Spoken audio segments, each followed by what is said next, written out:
Next, we're going to test an I to P converter using the Fluke 754 documenting process calibrator. We're going to apply a milliamp signal to the input of the I to P by sourcing a 4020 milliamp signal from the output of the 754. We're going to measure the pressure on the output of the I to P using a pressure module.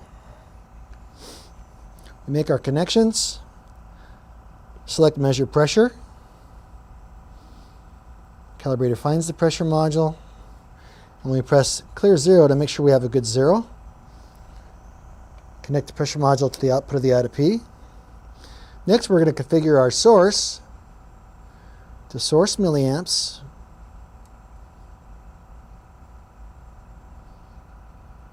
And then go to the split screen to perform our calibration test.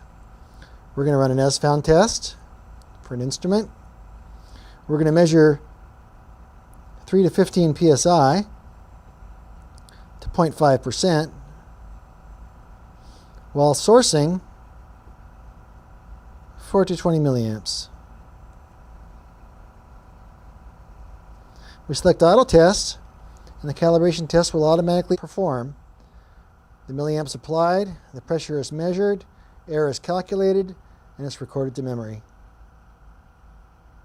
When the test is complete, you get the recorded applied milliamp value, measured PSI, and error percent of span. All these errors are in forward video, indicating that this I to P passed this calibration test. And then done. Tag and serial number would manually be entered in.